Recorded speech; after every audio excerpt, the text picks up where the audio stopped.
Double video একসঙ্গে, সামনের এবং পিছনের।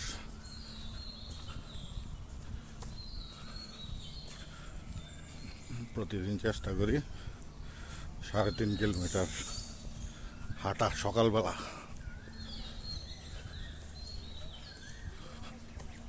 আমার বাসার থেকে জয়নুলাবেদী পার্কের পাঠাগার, আবার পাঠাগার থেকে আমার বাসা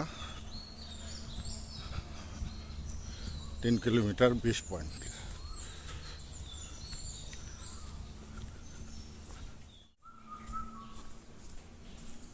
মনে হইতেছে জঙ্গলের ভিতরে দেখতে যাইতেছি।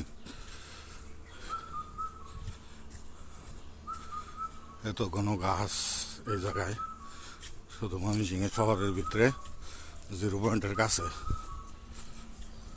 যারা এখানে না আইছে তারা বুঝবো না এখানের মর্ম। পাখির ডাকও শুনতে পারবেন, বুঝছেন?